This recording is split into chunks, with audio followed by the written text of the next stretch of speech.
Assalamu alaikum. 22nd of June 2026. I warmly welcome everyone to my colleagues. And today we topic discuss and try to simplify and try to understand manage trauma coagulopathy. This is the 2026 evidence-based framework built for anesthesiologists who must act in first 10 minutes. And this is not theory, this is level 1 randomized controlled trial evidence combined with military medicine experience. When adopted, these practices save life. ATC is not a passive consequence. ATC summary, I just summarize here.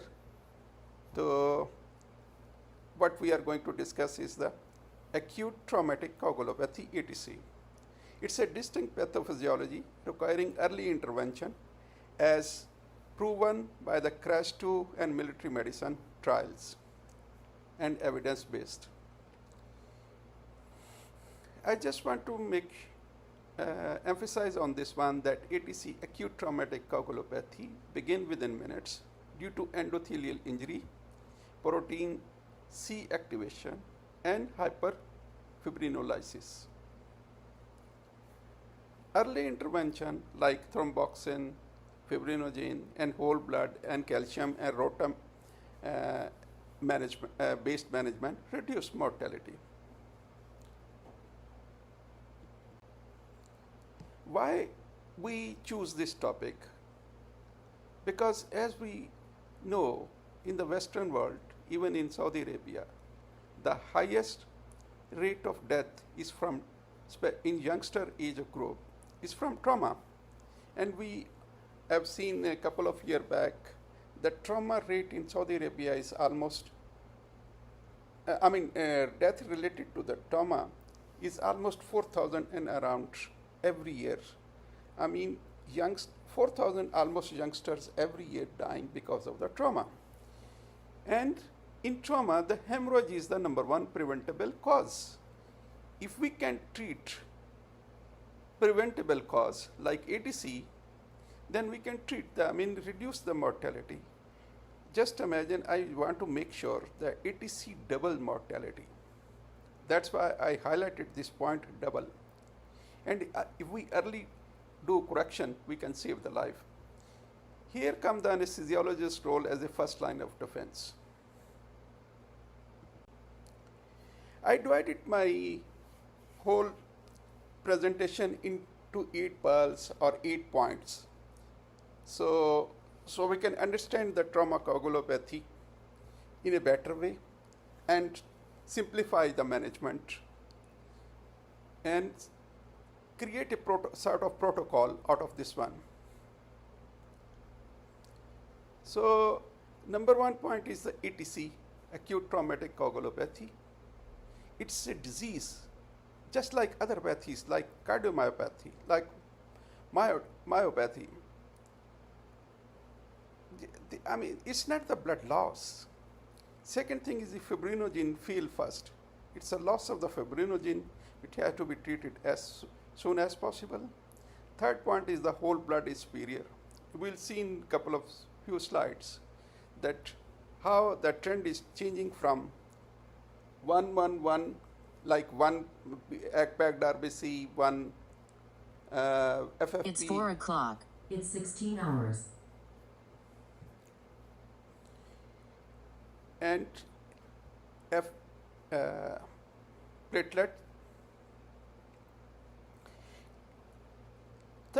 Fourth point is the calcium, most neglected and life-saving drug.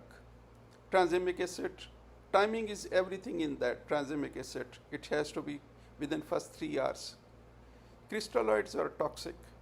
Number 7 point is the rotem or TEG, which it is a new standard. So it's a paradigm shift and sequential algorithm. First point or first pearl is ETC, not a blood loss. During shock, what happened? Endothelial glycocalyx shedding protein C activation, proteins and activation inhibit factor 5 and 8, drives fibrinolysis, hyperfibrinolysis, clot breakdown, and it's a lethal phenotype. I just make it highlighted. Hyperfibrinolysis, it will cause clot breakdown. Timeline is everything. Begin within 5 to 15 minutes before dilution or before hypothermia. Clinical reality. If PT, APT, they lag for 30 to 45 minutes. Suppose if we take a sample now, and by the time the result will arrive, the scenario may be already changed or it may be 180-degree different. Because it will tell you the same scenario once we take the sample, and by the time maybe it's not yet even the start of the coagulopathy or some. Rotem detect it immediately. Key point is, if we wait for the lab result or clinical bleeding, if we see the bleeding, then we start our intervention, then we are already late. Second point is fibrinogen fail first. Why and how to fix it? Why fibrinogen? Because fibrinogen is the backbone of clot strength.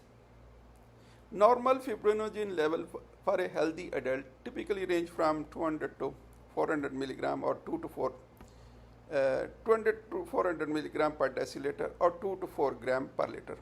This essential protein produced by the liver it plays a crucial role in your body ability to form blood clot and stop bleeding.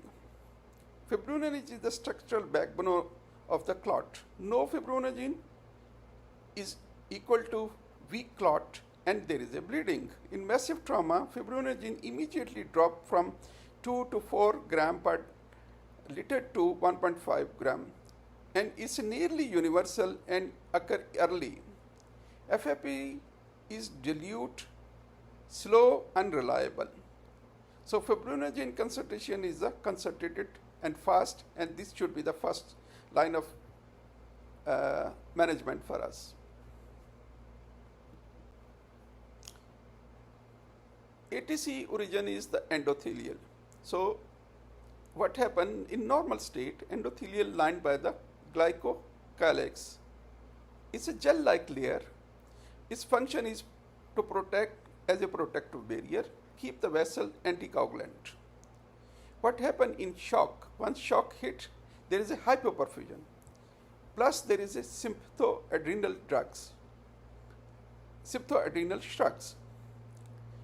That symptoadrenal shrug plus hypoperfusion combination lead to endothelial injured and activate. Once it is injured and activated, glycocalyx sheds and there is a two simultaneous effect happen. There is leaky vessels, fluid and protein escape from the tissue and it causes edema and IV fluid loss.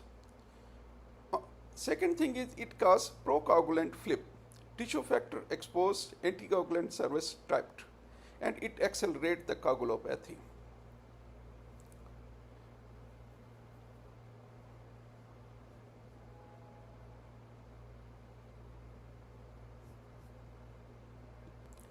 I will try to rephrase it.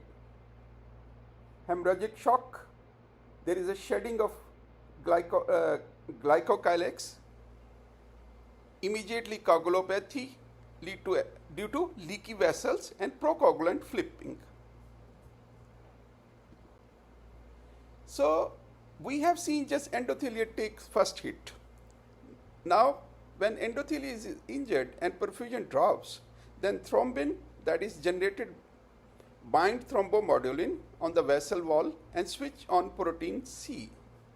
Once this protein C is activated, normally this is a helpful phenomenon during the normal physiological time.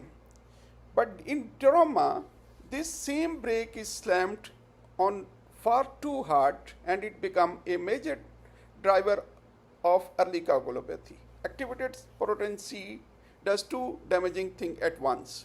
It inhibits factor 5 and 8, promote fibrinolysis, and drive early coagulopathy. Hyperfibrinolysis. Hyperfibrinolysis is a lethal phenotype. Plasmin conversion, overactivation, clot breakdown, and lysum.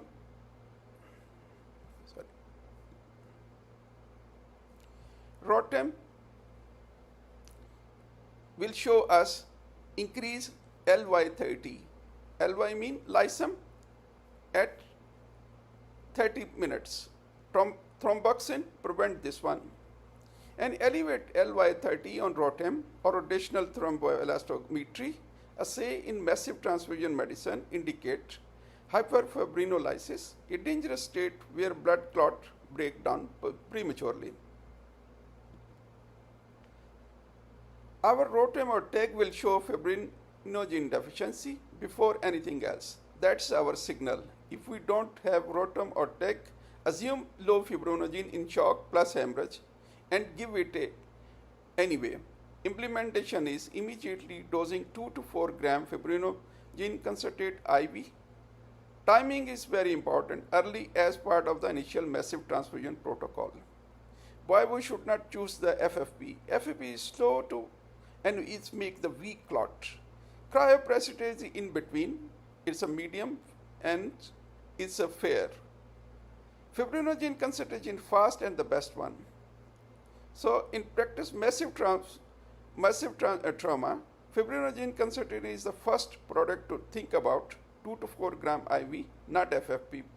That's why I highlighted this one, not FFP, confirm with the rotem, TAG or lab fibrinogen level. Why fibrinogen concentrate, not the FFP? Why fibrinogen concentrate, not FFP?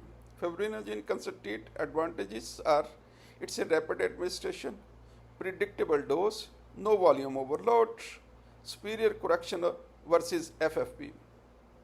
FFP has its limitations. It's slow in thawing, large volume we need, dilute other factors. Key message is use fibrinogen concentrate early.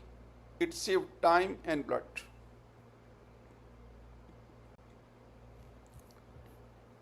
Our framework is built on level 1 randomized controlled trials, military observation data, and mechanistic pathophysiology. This is why it works. It's evidence, defense, and clinical proven. It's evidence dense and clinically proven. The clinical randomization of antifibrinolytic in significant hemorrhage trial. CRASH stands for clinical randomization of an antifibrinolytic in significant hemorrhage trial, also known as CRASH-2. PROPER stands for pragmatic randomized optimal platelet and plasma ratio trial. And we all know these two trials, CRASH-2 and CRASH-3 and PROPER trials, they were the landmark. CRASH-2 started and published in 2010. Then so many criticism happened, and I think in JAMA again it's re-emphasized in 2013. And CRASH-3 started trial, and the PROPER trial published in 2015, and it's a large study which is that this study helped us to establish the combination of 1-1-1 ratio of 1 packed RBC, 1 FFP, and 1 platelet. CRASH-2 trial collaboration, it published in 2010 Lancet, study double-blind randomized trial control, 20,127 trauma patient in 21 country. Finding was thromboxane reduced mortality from 14.5 to 16%. Critical benefit was only if given in 3 hours. After 3 hours, sometimes it's more harmful, increased thrombosis and no mortality benefit. Implication is coagulopathy develop quickly within minutes of injury. So we can give this one before the coagulation profile disturb. Military medicine evidence level 2 observation is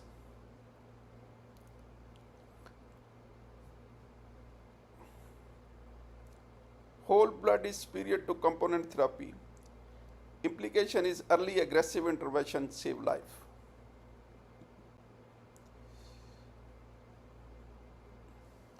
As we see in this trial, JAMA 2026, 40 studies, 50,000 patients, whole blood is superior to combination of 1-1-1 regime as evidenced by the military. Randomized trial of viscoelastic guided versus conventional coagulation test in bleeding trauma showed that and signaled toward reduced mortality and improved homeostatic targeting, but underpowered for hard endpoints. Number 3 is the damage control resuscitation in massive transfusion medicine, referred to life-saving blood-centric approach to severe hemorrhage shock. The core guideline required minimizing crystalloid fluid, implementing a fixed ratio of 1-1-1 plasma platelet red blood cell, utilizing tranexamic acid, and practicing permissive hypotension. I mean, these guidelines, like Cream-Brohi Foundation and damage control guidelines, they help us to understand the mechanism and the management. ROTEM was the classical lab. PTPTT or APTT classical labs, it's slow in onset, take 30 to 45 minutes, as we know, and it detect disturbance only in plasma, does not reflect the whole blood clotting. Misses early ATC, coagulopathy is already underway by the time result return. ROTEM and TEG viscoelastic will show the whole blood reflect that outcome is from the whole blood instead of the plasma, and it's real time, results in minutes, 10 to 15 minutes. We are able to understand the way pathology is going on at the bed, and we can do it at the bedside. Detect fibrinogen failure early, fifth time flags it before clinical bleeding starting. If we see the timeline of this one, acute traumatic coagulopathy timeline, in first 30 minutes, 0 to 5 minute shock, endothelial injury, then 5 to 15 minute protein C activation, then 15 to 30 minute fibrinogen depletion, then in 30 minutes dilution, acidosis and hypothermia. Now I try to summarize it again. I re-emphasize rephrases all my whatever I said. This one, ATC is a distinct pathophysiology, not just dilution or hypothermia. The cascade glycocalyx, protein C, fibrinolysis, hypoperfusion begin within minutes of injury. By the time we see the clinical bleeding, ATC is already advanced. This is why ROTEM or TEG early detection is critical, so we catch the coagulopathy before it manifests as a bleeding. In a severely injured patient, before giving a single unit of blood, coagulopathy is already present and progressing. Our role is to interrupt this cascade early, not react too late. This is why permissive hypotension and early blood, not crystalloid, is the modern strategy. We can ask the question, okay, but we have always start with the fluid, like waiting for the blood. That was based on hemorrhage stopping naturally. Trauma does not stop bleedings, surgery does. So in trauma there is, if we keep on giving crystalloid and waiting for blood or waiting for it to improve, there is no improvement until we start the surgery and stop the bleeding. Our job is to get blood flowing while bleeding is being fixed, not dilute the remaining coagulation.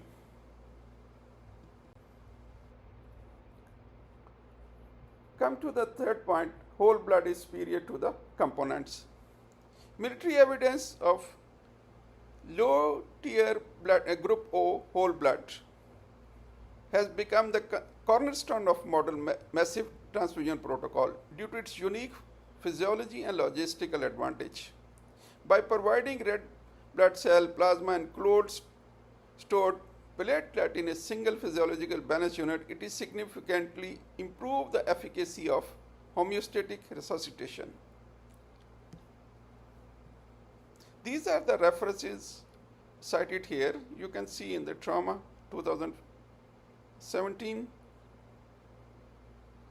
and military medicine 2020. Why whole blood is superior?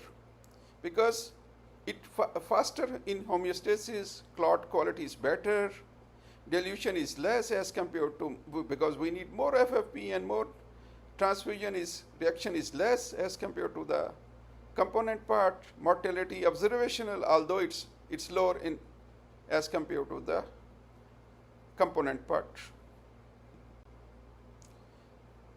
Military trauma data proven survival benefit, faster correction of the coagulopathy, lower transfusion requirement, safe and logistically efficient.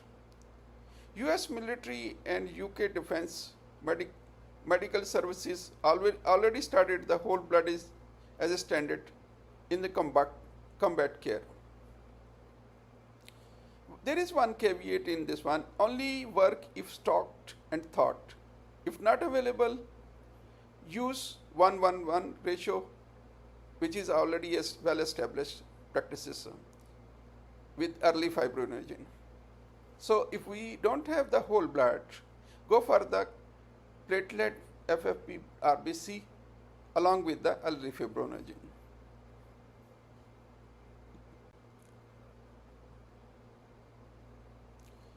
In civilian adaptation, whole blood in civilian trauma, increasing usage level of trauma center, emergency medical services, pre-hospital whole blood program, improve outcome in massive hemorrhage, better homeostasis with fewer products. Civilian practice is catching up with military success. Number 4 point pearl is the calcium, the most neglected life-saving drug. Hypocalcemia is not obvious. Sometimes we miss it because the sign and symptom because of the hypocalcemia like hypotension, poor perfusion, and bradycardia, we are attributing it to the hemorrhage, shock, or blood loss. And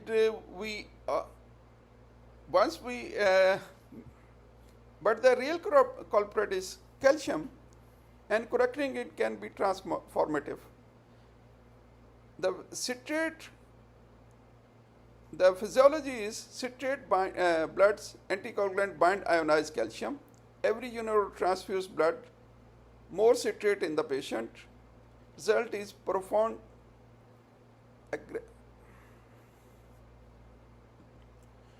the most neglected life-saving drug.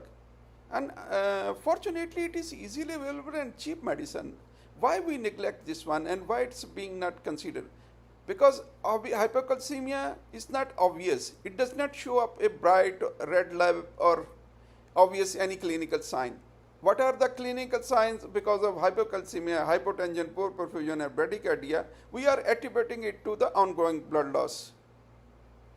Or if there is a need of more of vasopressor. But the real culprit is low calcium, and correcting it can transformative. Physiologically, the blood transfusion bind packed RBC, bind ionized calcium, citrate. It's in every. As we all know that packed RBC have the citrate as an anticoagulant, and that citrate bind to the ionized calcium inside the body. Every unit, once we transfuse, more depletion of the citrate in the patient.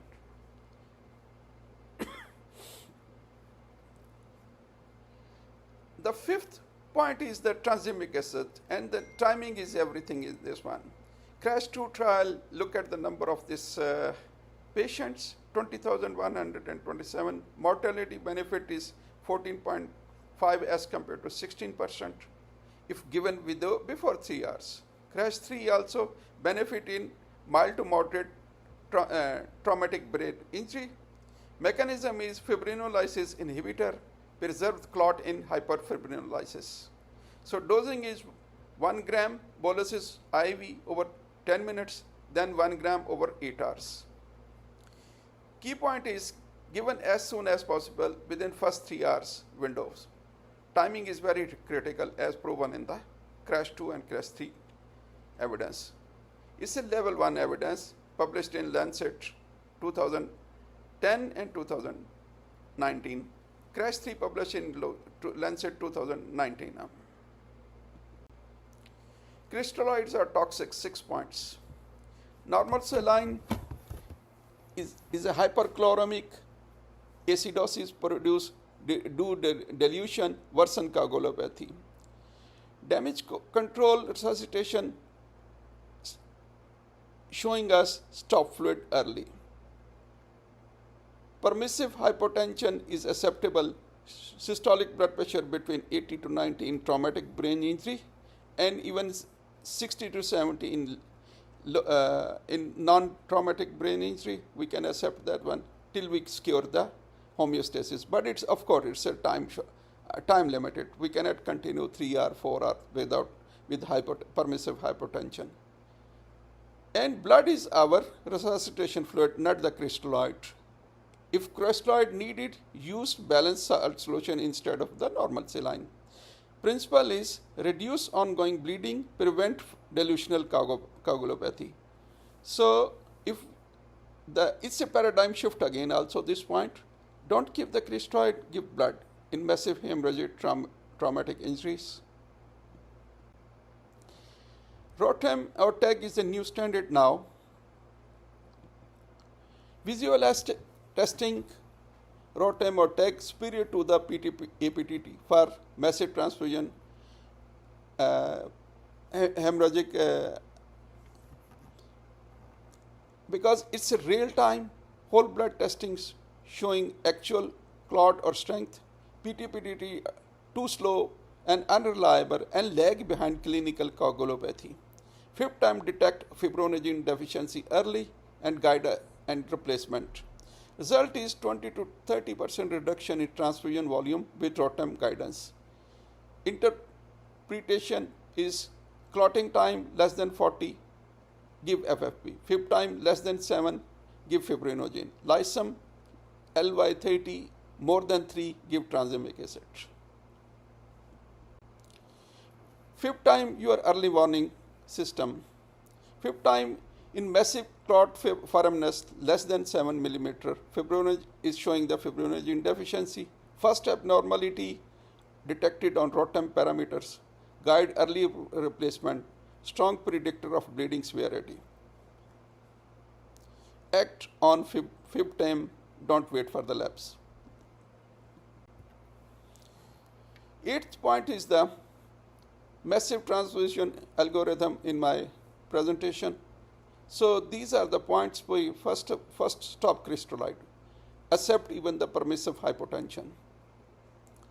Tranexamic acid 1 gram IV immediately within 3 hours. Whole blood, if it is not available, then go for 1 component protocol. Fibrinogen concentrate 2 to 4 gram early, don't wait for the lab works. Calcium 1 gram every 4 units of the blood. ROTEM or TEG guidelines, ongoing laboratory, ongoing therapy, platelet, FFP or more fibrinogen. Maintain the temperature 36, mean arterial pressure around 65, and if there is a traumatic brain injury, maintain the mean arterial pressure around 80. What's a lethal triad? Lethal triads, coagulopathy worsens rapidly when combined with 2 other physiological derangement. Hypothermia, impair enzymatic coagulation pathway and prevent platelet aggregation. Acidosis. decrease the efficacy of clotting factor. Acidosis, hypothermia, and coagulopathy feed into one another in a positive feedback loop. So I used to say, and I'm emphasizing again 2 points, coagulopathy happened and hypothermia. If we are not detecting the temperature, if we are not reading, if we are not monitoring the temperature and acidosis, moreover with the urine output, then the outcome of the patient is not good.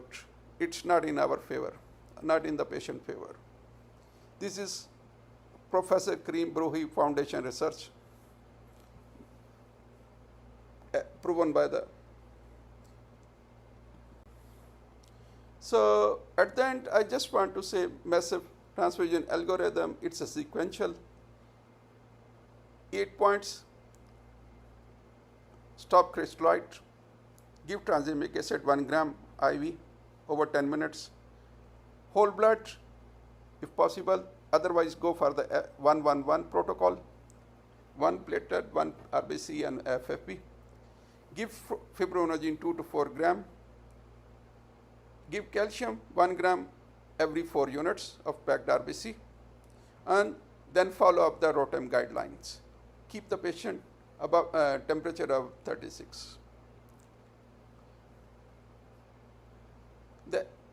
This algorithm has 7 points. No? If we see this one, and the first 5 steps should be completed in first 10 minutes. What is the evidence hierarchy? Why this work?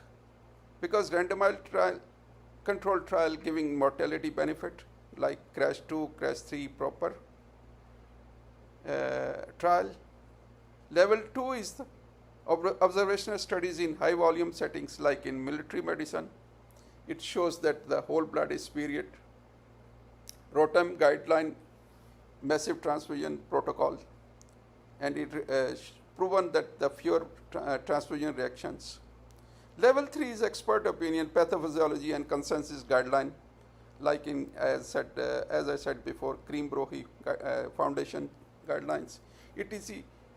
Pathophysiology, damage control, resuscitations.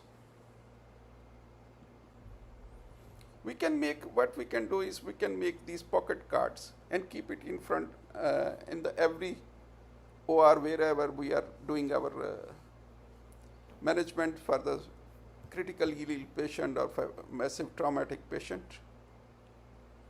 We can make like these 8 points and print it out like in small cards, and just so this is helpful because every time we cannot memorize, or maybe we are not following the whole steps, maybe we miss one steps in case of crisis.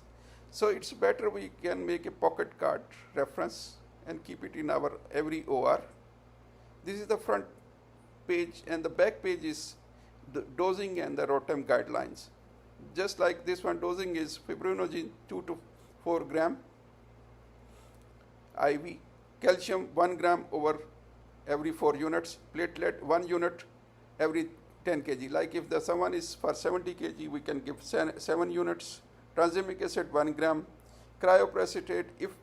If we don't give the fibrinogen, then we can use the 10 units. And FFP 10 to 15 ml per kg. ROTEM or TEG will tell us if the clotting time is more than 40 seconds, give FFP. If MCF, multi-clot, maximum clot firmness is less than 50 millimeter of mercury, give FibTab and platelet. If the FibTab shows 7 millimeter of mercury, less than 7 millimeter of mercury, give the fibrinogen. LY30 or lysum 30 is more than 3%, then give the tranexamic acid. We can implement in our hospital and make it like a checklist. So we should see our stock, whole blood available or no, and what's the calcium chloride 1 gram vials are available in OR. At the end, we can recheck it.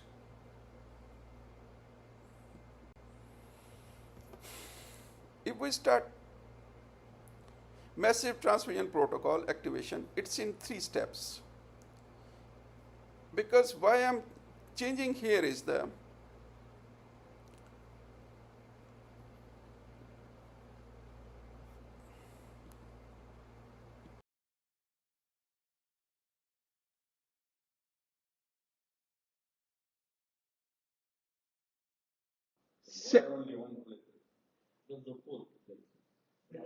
I will come to this one. I will answer myself.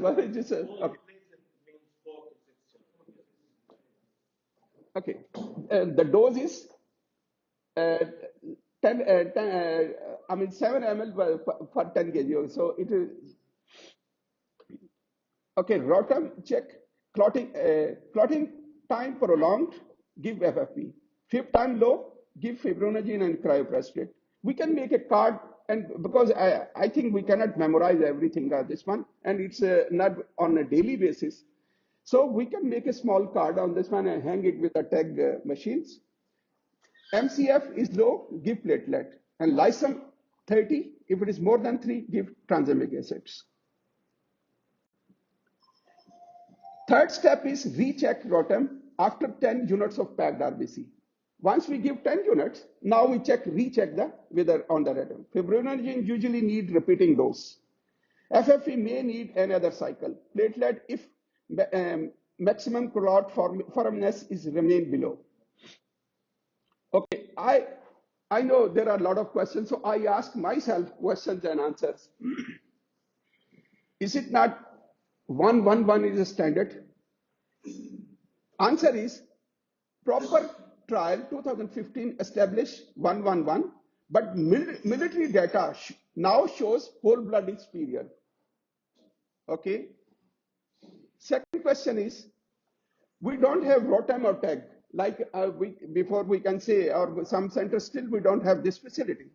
So what is the answer is execute protocol without it, but advocate for rotem 20 to 30% transfusion reduction for this one. So if we don't have, start protocol, and we can request for the next in further future. I mean, permissive hypotension is safe. Answer is yes. A time limited, of course, it cannot be for 3 or 4 hours until surgical homeostasis.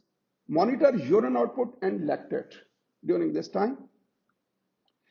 I want to emphasize urine output because if we are asking our paramedics, give me the urine output, I mean, empty the urine bag, they will say, oh, 500 ml, we inserted just now. These are the answer I'm getting the feedback. This urine output may be from since morning, but this guy have trauma now.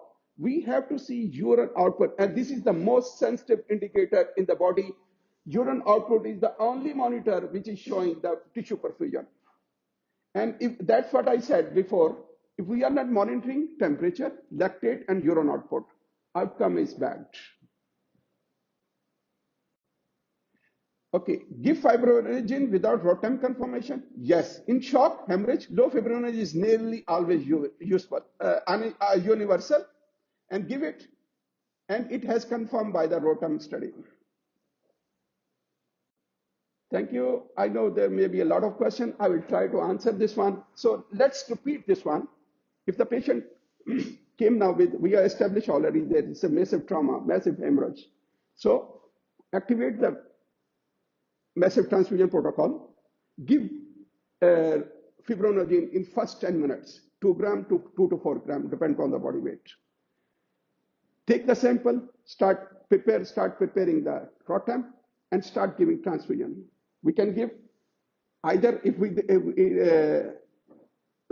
don't have the whole blood, go for the 111 protocol. If we don't follow the our hospital policy don't allow, then the other major centers they are doing, give 4 units of packed RBC, then 4 units of FFP and 1 unit of platelet. This is first. Then see the result of this one rotem. If it is showing like a LY30, go for the tranexamic acid. Like if the fifth time is less than 7, fibrinogen. So these are the, I try to summarize, although it's a very extensive and very large I mean, thanks. I have a comment. Yes, boss. Maybe the reason why the military are using whole blood because trauma for them is severe hemorrhagic shock. They have to start That's true. immediately with blood. But you start your lecture talking about Co- protein C and which lead to Coagulopathy. coagulopathy, and even though I- there is no bleeding. There is no bleeding. Coagulopathy starting. This Look, is why maybe we have to use the formula 111 because there is no bleeding, but there is coagulopathy. But in military, there is severe bleeding. like, okay, I will give you the example of PPH. And Alhamdulillah, by following this one, I remember this one, Misbah and Dr. There was 3 or 4 doctors. We saved already 1 patient with this protocol. On the each day. One whole blood. No, this fibrinogen. And believe me, we started at. But why we are not? There was a low. Honestly, we, in the last 1 year, I was using only. Before I didn't use at all. To be honest. We didn't have that. We didn't have that. And I will repeat again. There is 5 fibrinogen bottles in the fridge. In the main, the one near to our pharmacy, narcotic room. Yes. Please. 1 bottle is 2 milligram? Yeah, 1 milligram. 1 gram. 1 gram. So. Please. Anybody who uses the bottles, inform me so I can replace it. Don't use it and why? I just want to, for those who don't use it, I just want to mention this one. It should be prepared in, if it is possible, warm, not saline, normal water, warm water, 35 degrees centigrade, and it should be shake slowly. I mean, there should be no bubble in this one, bubble to start this. We don't have whole blood. Yes, that's true. And the whole blood is still used for military as a logistic. We don't have the product. No storage and no blood bank. That's why they prepare whole fresh blood. Fresh blood. But Whole fresh blood is okay. But here we are a tertiary hospital. We don't have a whole blood. That's what I want to. As Tarif said, it's against protein guided and whole blood doesn't match. But still, whole blood, even if it is stored, it is better than the FFP. This